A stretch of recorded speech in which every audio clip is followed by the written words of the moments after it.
Namaste, everyone.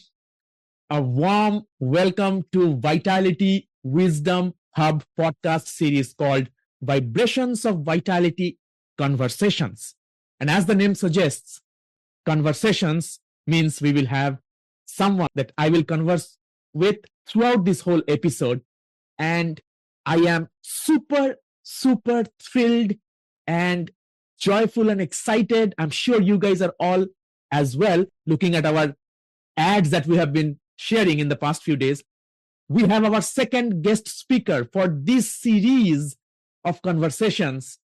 And today, this topic, I am sure you don't want to miss even a single word, because this topic is related to everybody every single day, and that is money, finance, and how it relates to ourselves as a holistic being, where we have emotions, we have our psychology, we have our belief systems and all of that, so intermingled together, how money and finance connects with our internal state of affairs and how one affects the other. Now, are you excited already?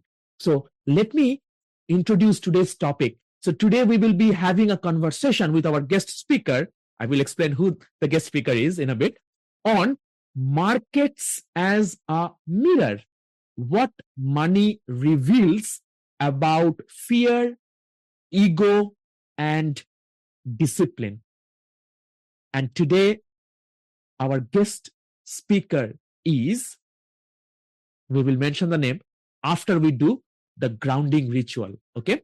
So, as we know, in Vibrations of Vitality or in Vitality Wisdom Hub, any event, we start with a grounding ritual, arriving in the space. So, please make sure that you are seated in a comfortable position and you have your shoulders and your belly, abdomen relaxed. Keep your palms facing up in a receiving gesture. Make sure your neck is long and comfortable. We will take few deep breaths to just arrive in the space so we can connect with the topic and with the speaker fully. Notice your breathing. Acknowledge all the thoughts arising and let them pass.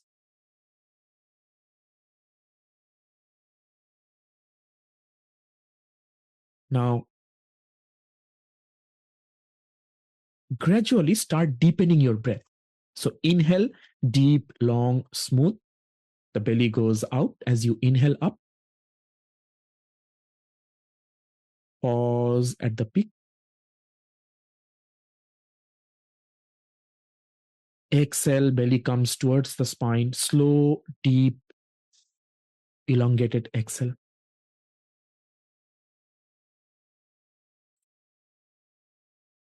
Two more times. Inhale, deep, long, smooth. Belly goes out.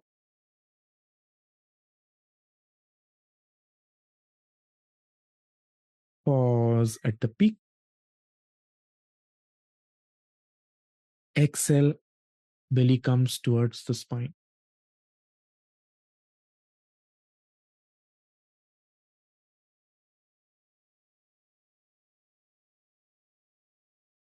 Last time, inhaling deep, long, smooth, all the way up. Pause at the peak. Exhale, steep, slow, elongated. Belly comes towards the spine. We will chant 3 times Om in the next 3 exhales, inhaling up. Pause at the peak. Exhale.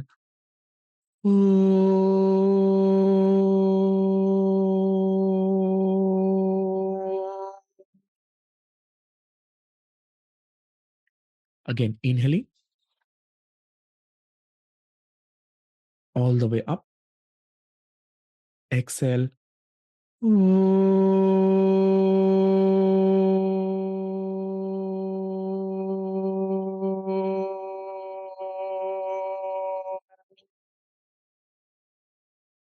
Last time, inhaling.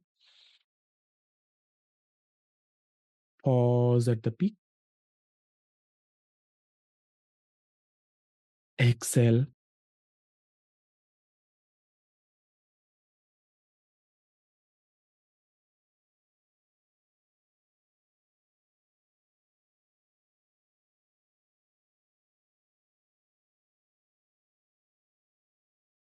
Take your both palms. You can rub them together. Generate some heat, self-healing heat and warmth. If you are wearing specs or glasses, you can move them aside for now. Gently cup your eyes. Let that warmth be felt on your eyes. And gently wrap your face.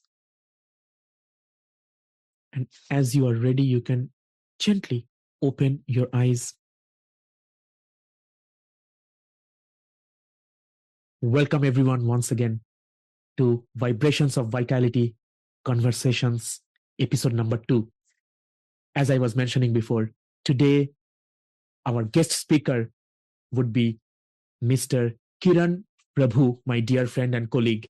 And Kiran Prabhu is a trader, investor, and mentor who helps people build clarity, discipline, and self-reliance through financial markets.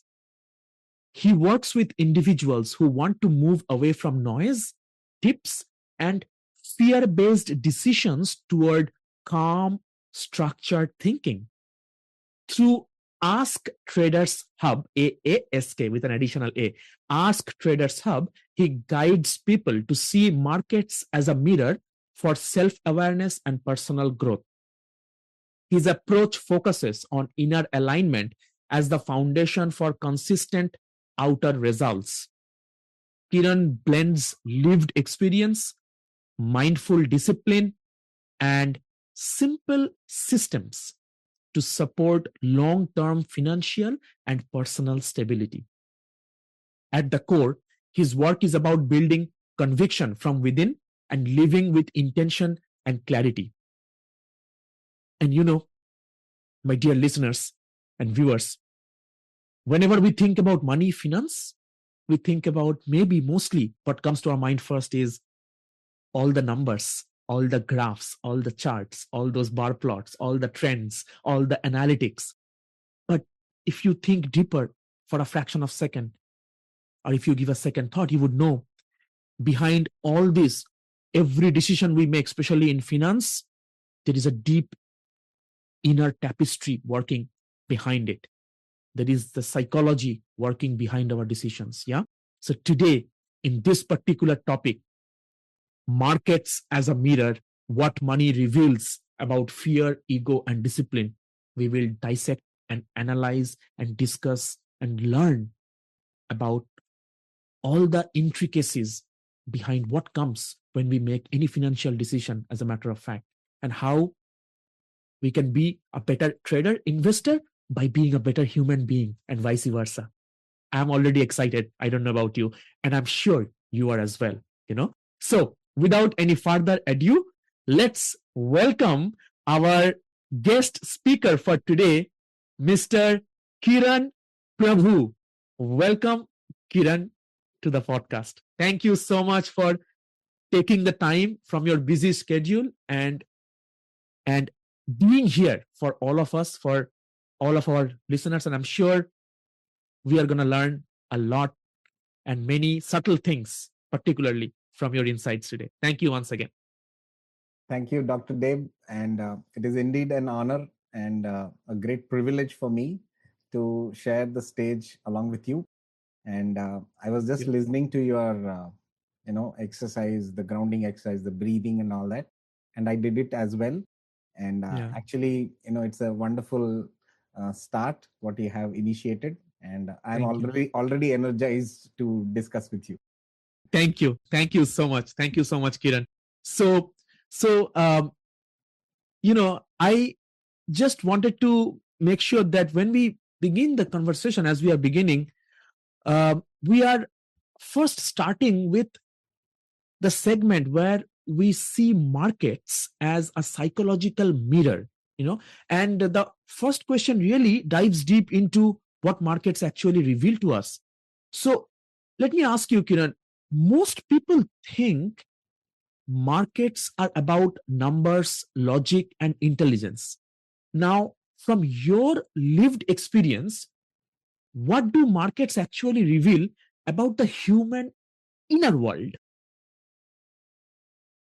Okay, Over that to is you, Kiran. actually, yeah. Thank you, Dr. Deb. Actually, that is a very, very deep question.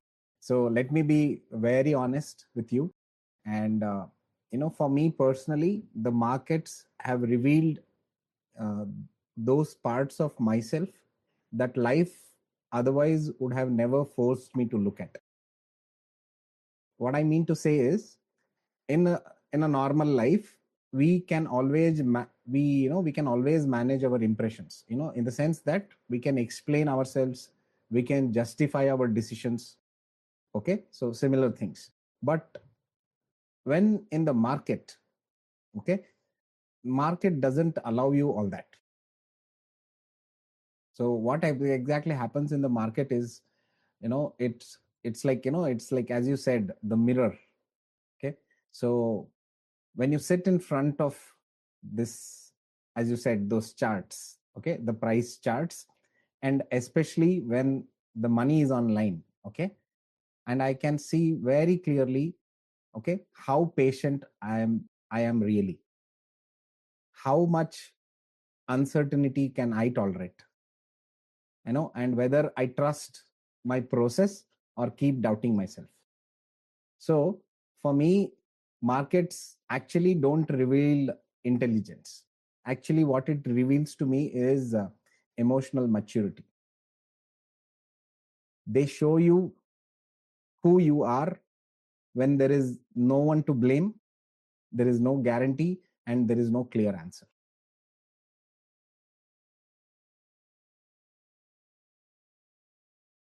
Emotional maturity. Wow, that was a powerful phrase that you just brought in right away into our into our awareness. So talking about what markets actually reveal.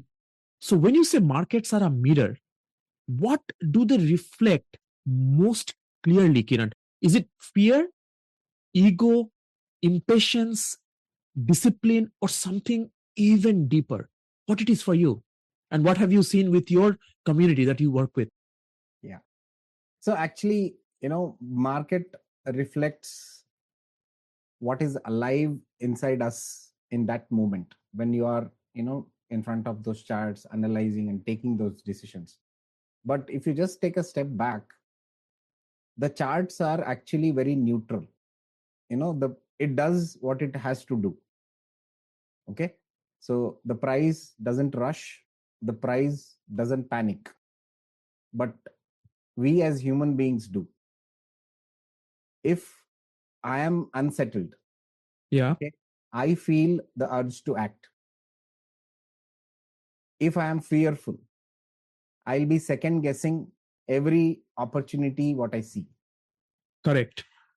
And if I'm calm, and if I can sit and do nothing, and that's actually, the hardest thing for anyone to do. So Yeah, the mirror is, the mirror isn't showing me the market.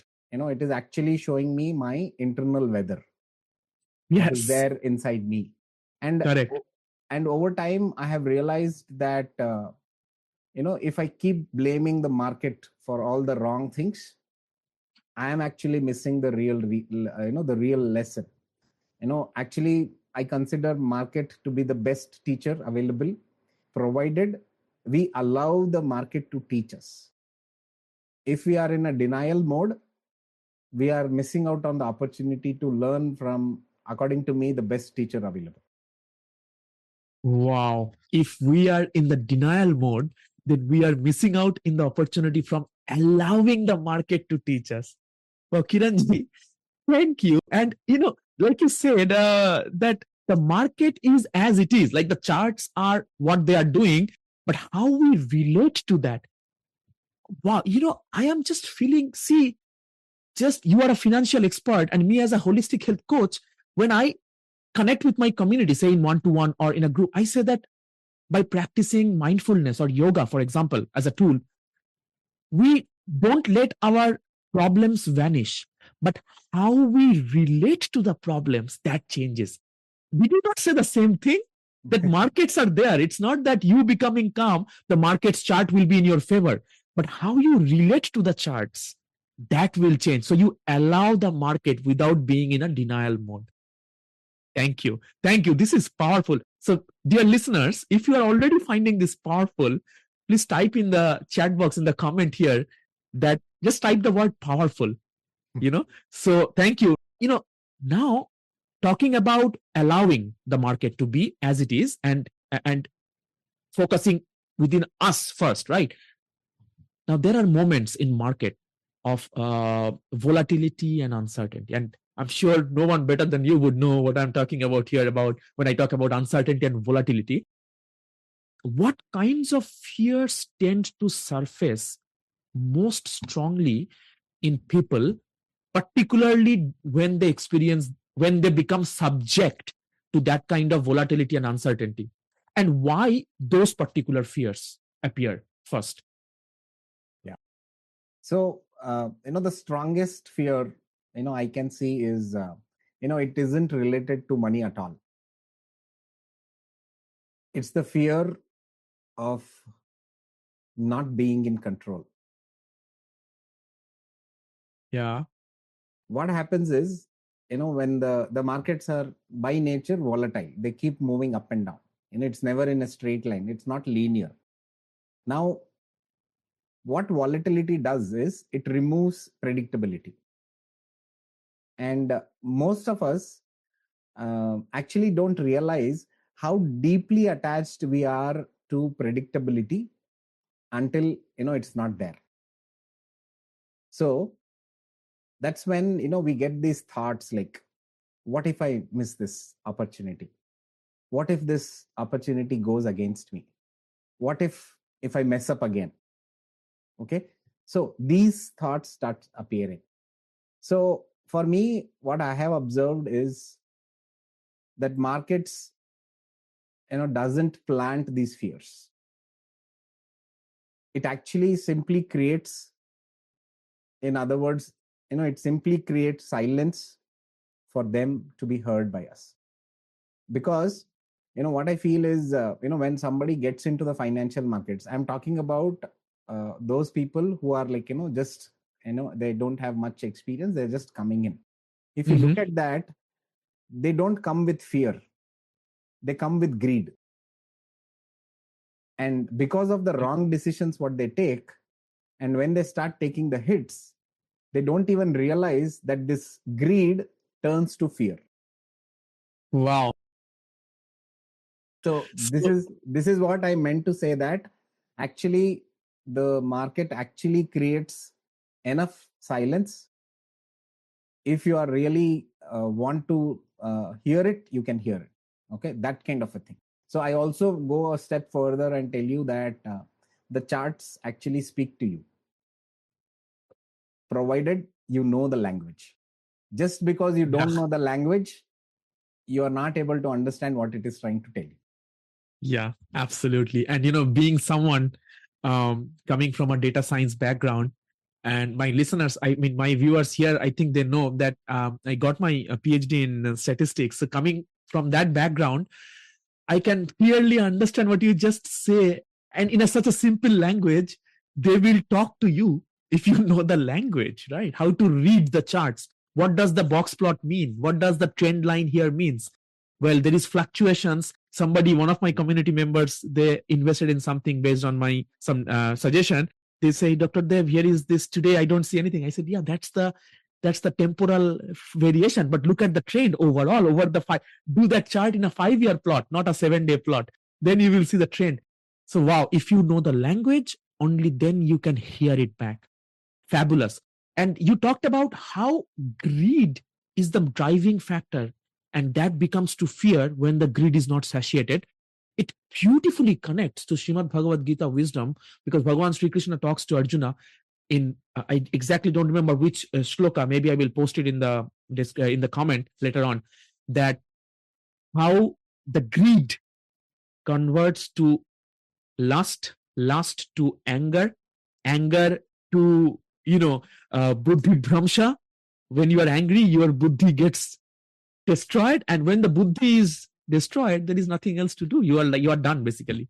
There is a chronological or sequential development, and you just hinted to that, isn't it? Like how greed, if it you invest with greed, didn't get satiated, you become fearful, and then there are subsequent steps to that, right? Yes. Wow, thank you. This connection, it's just wow, that how finance, like we said, that how finance, actually every decision in finance is related to what's going on in our inner tapestry. Yes. Thank you. So this leads to me in the next question, Kiran, which is, how do you see unprocessed fear? We talked about fear, right? How do you see unprocessed fear influencing decisions, not just financially, but in life more broadly? And I want to ask you this question because obviously you will see direct impact of that unprocessed fears in financial decisions. But have you also seen in your life or in your community members that these unprocessed fears later on affect their life in other areas also? Yeah, very much. See, this unprocessed fear actually never stays confined to your investing or trading. When it comes to investing and trading, it looks very obvious. Like for example, you chase opportunities, you exit very early, you break your own rules. But in our life, it's more subtle. It shows up as you are when you try to avoid decisions, or uh, when you overthink even for simple choices what you have to make. And when you need constant reassurance from someone. Okay. And also maybe, like, you stay busy so that you don't have to sit with yourself. Okay. So more than even engaging with others, you will not like to sit quiet because you're scared that what will your mind start speaking to you. Okay. So yes, it's not only in my community. I think all of us, and as human beings, have gone through all these things in our own life. But once I actually started learning about the markets, and I learned this very fine thing of taking those pause in the markets when I'm actually in front of my charts, and I have to take my entries, I have to make my decisions and all that. So what I learned is that when you pause, you will not react immediately. The same pause, slowly, if you can apply it to other aspects of life, it comes into your conversations, it comes into your relationships, it comes into your decision making, and other aspects. So what I feel is, I that's why I say that I don't look at investing and trading, it's not very different or separate from our life. For me personally, if I can tell you what trading and investing has given me, is a system wherein I can train my entire nervous system. So that is what I have actually felt. Wonderful.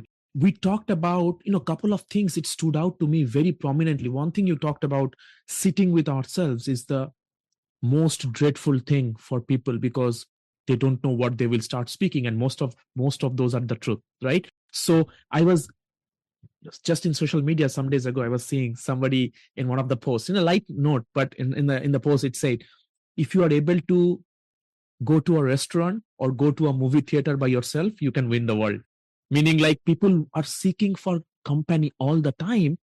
And one of the spiritual masters says, when you are by yourself and if you feel lonely, you are definitely in a bad company. Right? And you pointed out to that people are not able to sit with themselves. So when we are by ourselves and if we feel lonely, we are in a bad company for sure. So that's one thing to learn. Wow, powerful. The second thing is that stood out to me is the pause. And in holistic health and healing, we also say when people come frantically, like being like, oh, Dr. Dev, I'm going through this and this, and they're so desperate about everything. So the thing that stands out is exactly what you said, the pause, because there is this triggers and there is these actions coming from those triggers. The wisdom and the healing lies in between the pause, in the pause of those two. The bigger the pause, the more the healing. Exactly the same thing I share. There is the triggers, the stimulus, and there is our mostly reactions, not response. When there is this internal thing called pause, and the longer it is, the reactions transform to response. So, wow, wonderful. I am already loving this, Kiran. Thank you so much for saying things about finance, but you see how it is uh, bringing out, extracting the Yeah. basic truths oftentimes which we don't want to hear and see. So thank you for that. Now it naturally, it brings me to the next segment, which is more sort of, I would say, the next few questions would be on ego, discipline, and inner clarity. Okay, so Mm. the the question I want to ask you next, Kiran, is where does ego most quietly enter money decisions?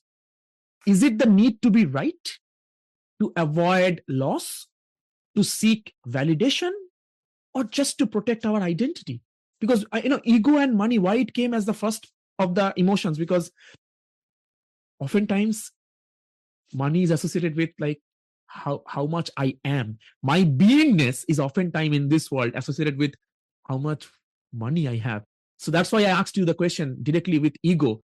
Where does ego most quietly enter money decisions? And is it the need to be right, to avoid loss, to seek validation, or just to protect our identity? Yeah. Thank you for that question. Actually, ego is actually very, very clever. Okay. It's very clever. It doesn't come up as arrogance to us.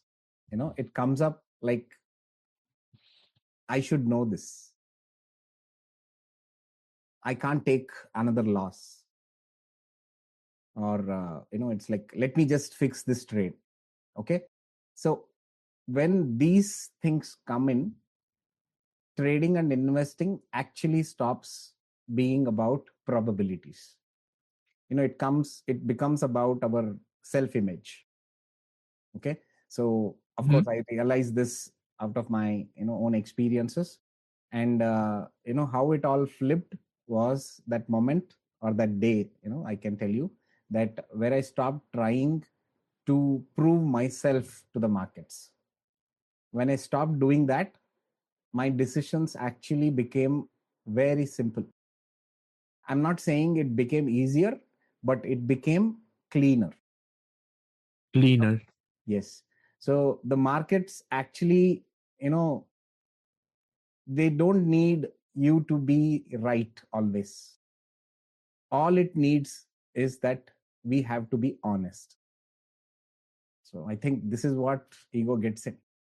Wow. And you mentioned about your own lived experience that day. Would you like to shed more light on what exactly like were you referring to? Like, can we know more about that?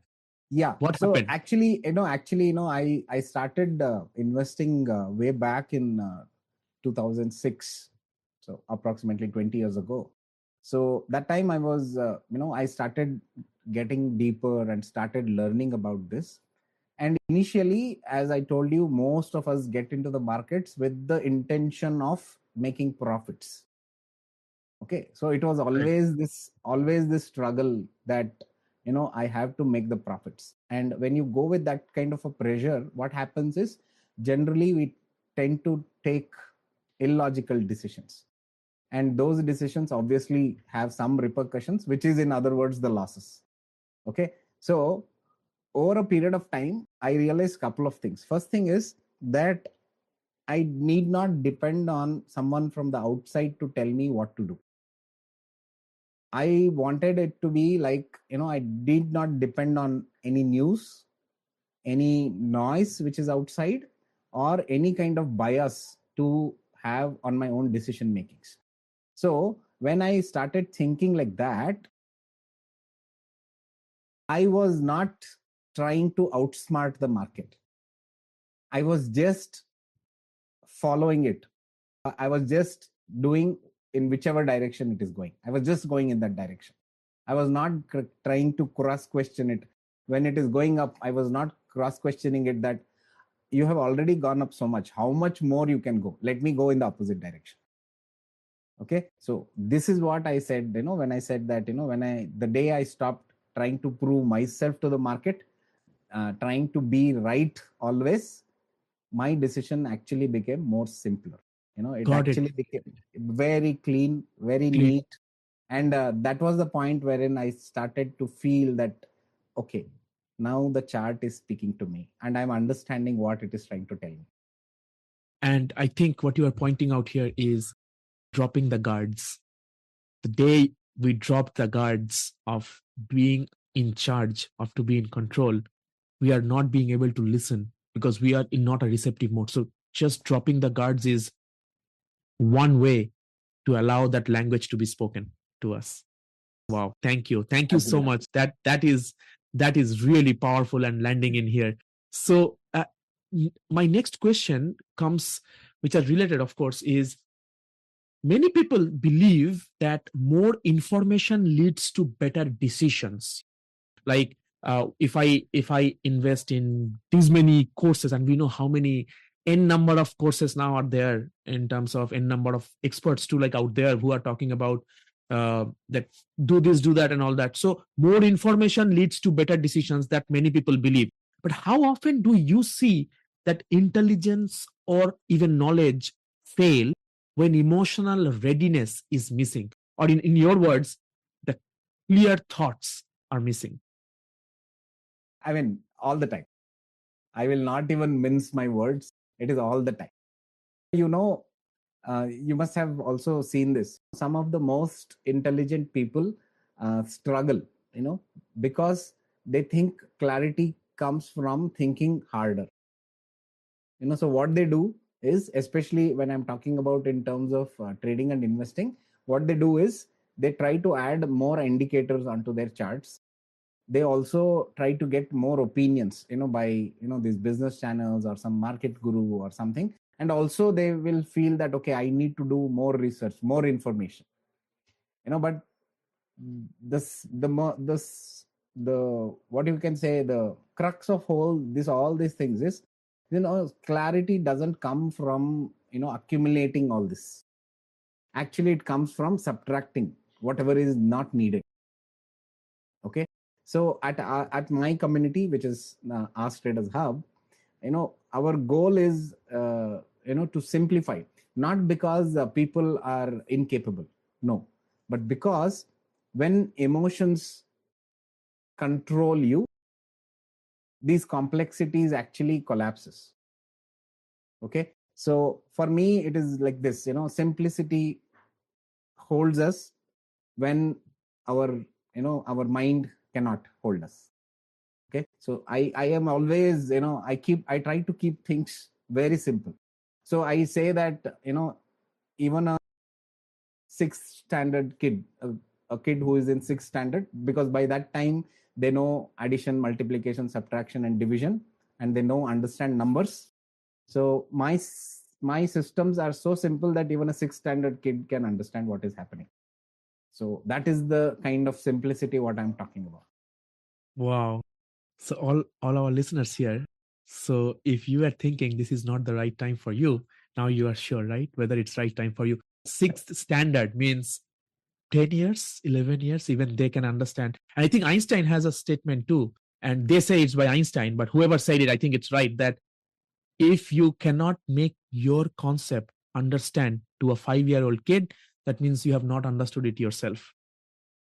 That, Absolutely. yeah. So you are talking about that. So you said you were a little more generous there. You went up to standard 6. But I think Einstein said he was like, if you're not being able to explain your concept to a 5-year-old kid, that means, okay, wow. And No, another thing I want to say. actually, sorry to interrupt you. Yeah, no, go ahead. I mean, I didn't know about this, but I think I will, after the session is over, I would like to definitely go and research what actually Einstein said. Exactly. There are a lot of similarities in what I said Similarities, right? now. So I like to get more. If you just type something like in the lines of, if we cannot explain something to a 5-year-old kid, that means we have not understood it ourselves clearly. So that's the line of thought.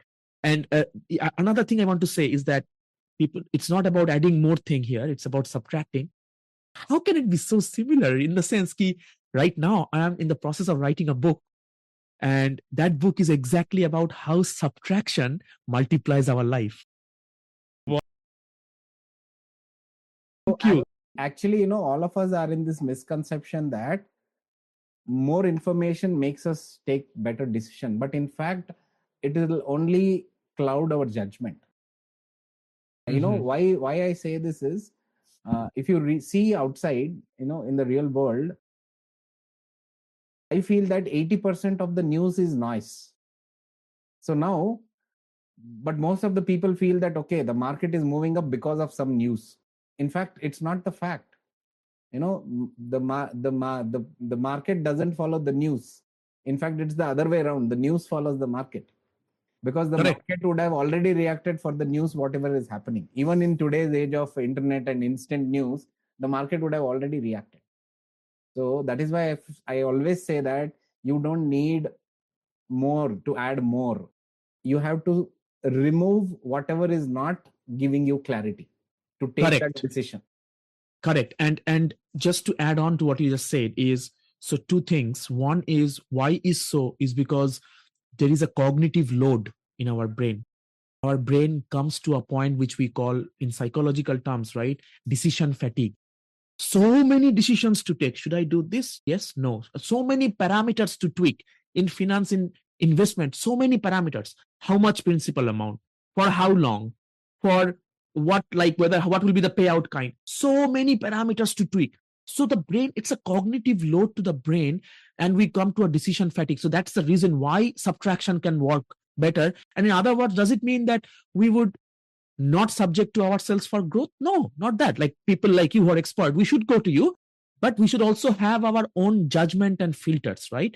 Our own conscious filters, so that what we can already understand that this is effective and what is not effective. So that this power of discrimination, right? Wonderful. So Kiran, the next question is about discipline as a means of self-respect. You often speak about discipline as self-respect, or I'm sure that in your community you talk about being consistent and having discipline as one of the principles, and not as a means to control things, but rather as a means to self-respect. Now, what does true discipline feel like internally when it comes from clarity rather than fear? And clarity has been the theme of our conversation so far, right? Clear thoughts, clear thoughts. So, what does true discipline feel like internally when it is coming from clarity rather than fear? Kiran. So, for me, from my younger days, I think I should thank my parents that they had this instill this value of discipline in me. Now, for me, actually, discipline actually feels very simple and ordinary. There is no drama, there is no inner shouting, there is no force. So for me, discipline is not about controlling myself. It is actually, for me, it is cooperating with myself. So for me, as you said, discipline is self-respect. It is trusting that calm version of me who has created my system, who has created the rules. It is about trusting that, and instead of listening to those anxious news or version which happens on the outside world. So actually, as you said, I completely agree with you that when discipline comes from clarity, it doesn't feel heavy, it feels very steady, it feels nice, and you will not like to kind of let go of it at any point of time. Like for me, like for example, my morning routines and my certain things, they don't they don't stop whatever is the day or wherever I am. For me, like I also like to say that for me, discipline does not have a weekly off. So for me, when discipline, when this kind of discipline comes from clarity, and it has been practiced for over a period of time, and we have been able to sustain it, then it doesn't feel very heavy or forced. It doesn't feel like something strict. It feels more grounded. It feels more steady, and it feels that yes, I'm doing the right things, and I'm doing it consistently. So for me, as I said, as you said, discipline is, it's a form of self-respect. Yeah. And at that point, I think what you're hinting at is, at that point when discipline becomes so natural, it does not become an item in our to-do list. It becomes a part of who we are. Absolutely. Wow. And also, um, you mentioned about what landed really deep to me personally is that discipline is not a conflicting item. It's something that cooperates. It's not to conflict. Yes. So when that is happening, who does not want more cooperation, right? So discipline becomes a natural thing to incorporate. Thank you, Exactly. Kiran. Thank you. So the next question is related again, emotions, which is fear versus alignment. So what's the difference between discipline driven by fear and discipline rooted in inner alignment, which is natural? And how does that difference show up over time, in particular, getting outcomes? So we know sometimes we are disciplined because our parents or some teacher, school teacher, or somebody else who we fear, not in a good way. We say, oh, right, fearful respect, not that, but they asked us to be disciplined. Otherwise, there will be some punishment or some sort growing up. So one is discipline driven by fear, one is discipline rooted in our inner alignment, like you are pointing to. It becomes a cooperative thing. How does that difference show up over time, particularly in getting financial outcomes? So actually, this fear-based discipline, it feels very, very tight. It's as if you are like, you're chained, and So what happens is when you are in that kind of a mindset, uh, we are actually constantly, monitoring ourselves. We keep on correcting ourselves, and we keep on pushing, even though it is not going anywhere. We keep on pushing. So ultimately you will come to a kind of an inflection point, and you will say, "Arey, chuck it, it's not worth all this effort." So it works for a while, when you do this in that tight container. but Mm-hmm. but ultimately what happens is most of us rebel against it, and we'll say, as I said, you chuck it. So this alignment based discipline is actually, very different, very, very different. Even when you are tired, even when you are not getting the results what you wanted to get, Yeah. you will still show up the same way. There will not be a difference. You will still show up the same way. So for me, in the long run, this is what creates real consistency. And it is not by motivation, it is by finding that alignment with yourself. So basically, in other words, it is about finding your motivation from the inside. It's not that motivation which comes from the outside which is actually helping us. If we can find that motivation inside us, or as they say, self motivated, now according to me, that is the real alignment. And I think this is also one of the most important things what we focus on deeply in our community, wherein I always say that whenever you are in front of the system to take your decisions, you have to be 100% available, physically, mentally, spiritually, intellectually, and only then you will take decisions. If you are even one of them is missing, just stay away, because the markets are not going anywhere. It will be there tomorrow, it will be there as long as we are alive. So you don't need to do it in this day. So if you are not aligned, or if you're not available in all those four aspects, it's better you just stay away. Because in financial markets, one biggest thing what I've realized is doing nothing is also a big decision. Correct. Rather than taking some decision and later on repenting, it is better if you don't take a decision. That itself is a big decision. Right. So,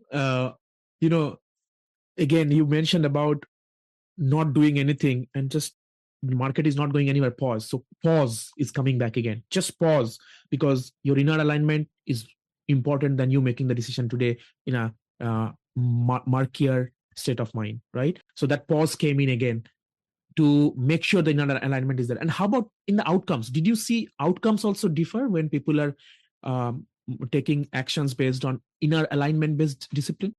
Yeah, see, it takes some time to find that thing. See, it is very easy for me to tell that, okay, only when you are available physically, emotionally, mentally, intellectually, and all that. But it takes practice, you know. So they might be physically and, mentally aligned, but how about that spiritually and intellectually? It might not be there, you know, that alignment not be there. But if you start realizing that, okay, these are a couple of things which I need to work on, and if you are consciously working towards it, slowly you will start to see the changes. Slowly you will be not, as they say, not reacting but responding to whatever you are seeing. And I always tell this in my community that we don't invest or trade on what we hear or what we feel. We trade and invest based on what we see on our charts. Correct. So this is what I would like to, tell. And when you start doing that way, obviously there will be a lot of changes. Got it. Got it. Thank you. Thank you for that added insight. This brings us almost towards the last segment of our discussion here today. So this last segment, couple of questions will be regarding regulation, self-reliance, and integration, how we integrate all of that. So the next question is, how does a regulated nervous system change the way someone relates to money, risk, and uncertainty? Because as you said, the market is always available, and uncertainties and volatilities are integral part of any market that we invest in. Having said that, how does a regulated nervous system, like a person, an individual coming with a calmer state of mind, change the way that person relates to money, risk, and this uncertainty or volatility? So obviously, a regulated nervous system, actually what it gives us is, it gives us a choice. It gives us the choice that you can wait. You can wait without that discomfort. You are not in a hurry to enter into your trade unless and until it comes to your setup or it comes to the level what you want. You can wait without discomfort. And also, like, you can also, you are in a position to, take a loss without kind of ending up blaming yourself for taking that wrong decision. And also you can, you can also sit out without feeling left behind. You must have heard of this term called fear of missing out, what many of us have. So FOMO we yeah, call it. FOMO. Yeah. So Yeah. FOMO is like, see, it's very simple. See, all the opportunities are not for us to take. We have to pick and choose the opportunities which suits our requirements. Because you can't, if you keep chasing every other opportunity, you will fall dead. So when someone is actually regulated, very regulated, money actually stops being personal. It becomes like a feedback. It's not a verdict, it's a feedback. Like, for example, if you take for me, I tell this in my community, if it hits your stop loss, that means only one thing: your entry was wrong. It doesn't mean anything else. So what we have to do is get good at identifying the entries. That's it. Simple. No complications, nothing big thoughts, nothing putting yourself down, nothing like that. So this is what it is. So most of the things what we do in our ask, our routines, our role clarity, what we do, the preparations, what we do, is actually, very much about, supporting this kind of a regulation. So, and I think you will agree with me that when your nervous system is calm, and it is not only with financial markets, it's with everything what we do in life. When our nervous system is calm, most of the decisions what you take when you are in that calm state of mind, most of the decisions will be on the right side. Absolutely. Absolutely. And, I always say that in our autonomic nervous system, right, we have two components to it, the sympathetic and the parasympathetic. I give the example, and it's a very common example here in this system is it's the brake and the accelerator. The accelerator is to speed up the gas pedal. The car goes. That is a sympathetic, like we are in a mode of flight or fight. And then there is this parasympathetic nervous system. What we just did at the beginning is to calm our nervous system, right? To make sure to send the brain a signal. It's safe, it's comfortable, and we are in a mode of reception. Is the parasympathetic nervous system when we press on the brake, which is the slowing down, and the car needs both. Times we need to accelerate, times we need the brake. Sounds like it, and please let me know if you agree with it. Sounds like it when we are making a financial decision, it's better to not maybe pressing on the gas pedal at the same time. Maybe just like, or maybe in other words, my question is: are there moments when you would actually encourage to press the gas pedal in the investments? See, it is like it's like you have to. It is based on that particular opportunity. Like for example, as I said, every opportunity, like for example, in the financial markets, every there is a research made, and overall what they generally say is every 7 minutes there is one or the other opportunity in the market. Okay, so now that doesn't mean that every 7th minute you are going to take an opportunity. It doesn't work like that.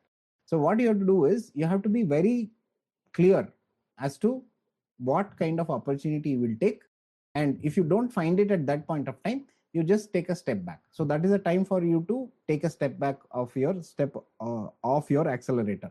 But when you find a setup, you will not hesitate to pull the trigger. Okay, so this is the point. So it's like it's the same thing when you're driving on a highway.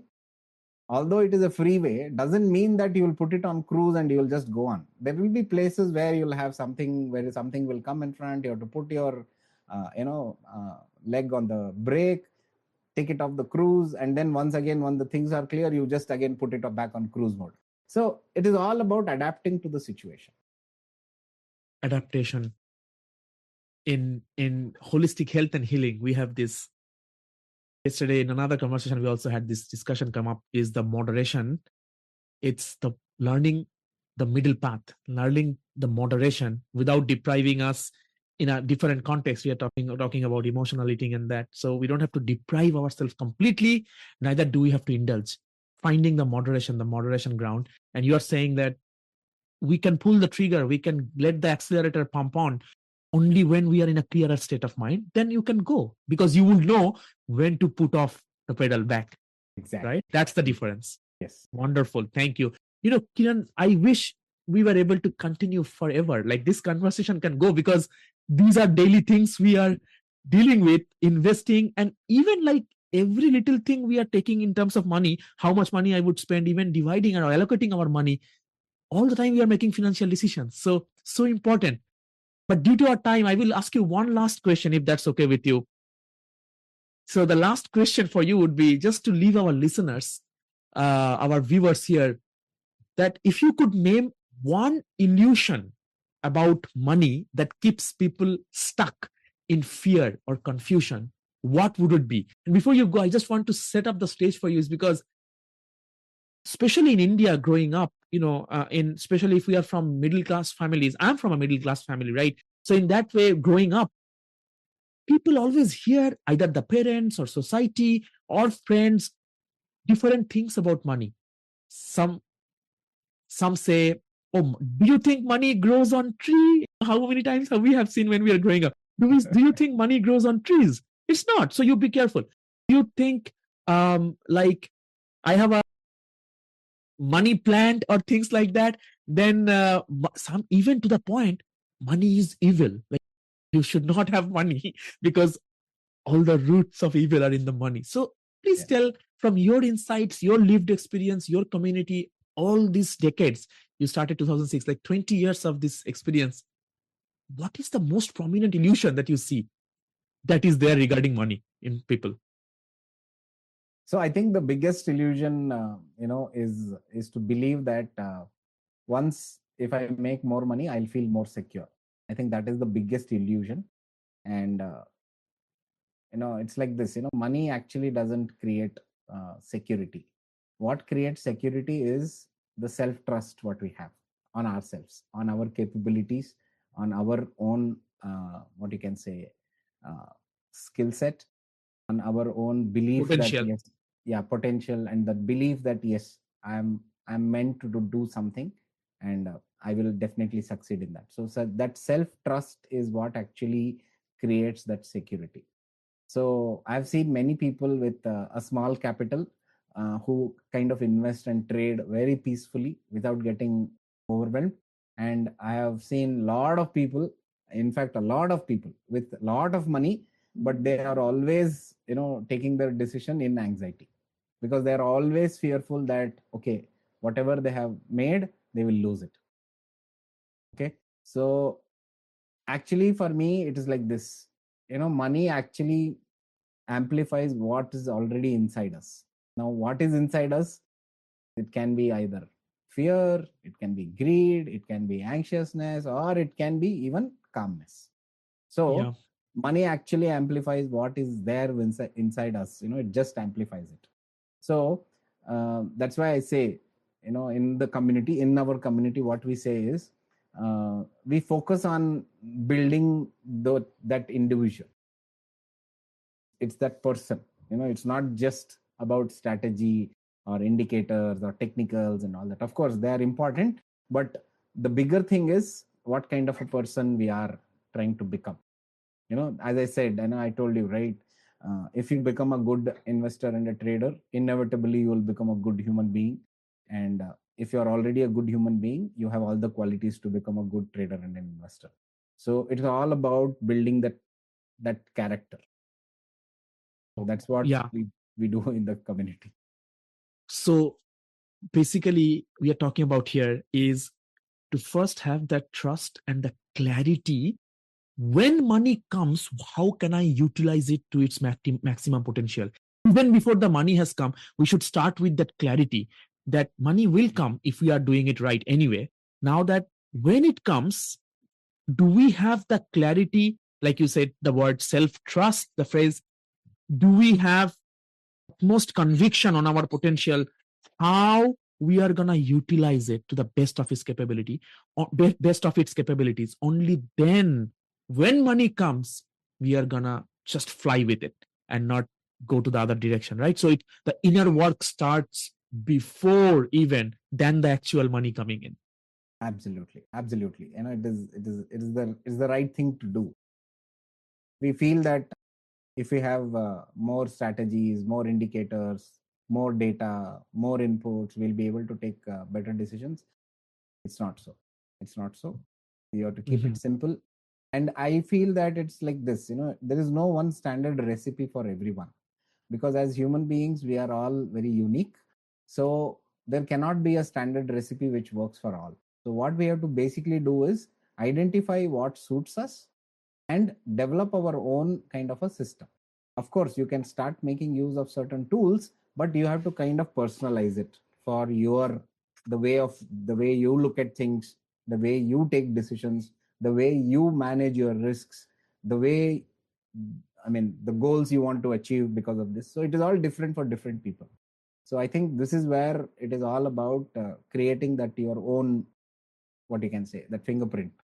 So to sell that, as I say that, in our community we have something called as an ask methodology. Now this ask methodology is what I have been using all, in all these years.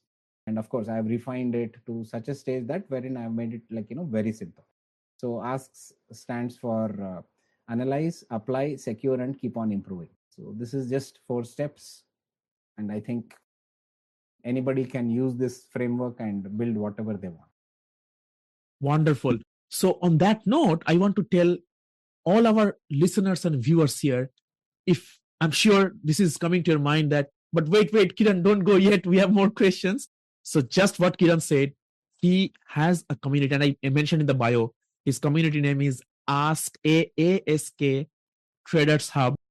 Now, if you want to connect with Kiran, I will be posting a link to all his social media, including his free webinar, free masterclass that he conducts for people to join his community, the entry point. So that will be posted in the description of this video. and also in the pinned comments. So please check out that link and join his free masterclass and get your answers clarified. And as you heard, if you think that it will be more about money to start with already, it's not. It's the inner work first. Only then you start and get seeing results, right? So post your questions in the comments also in this YouTube video or in social media, other platforms, wherever you see this video. Post your comments. We will both try to respond to our capabilities, whoever this question is meant for. And that way, you would know what's your next step. And from my side, Kiran, I just want to say that thank you so much.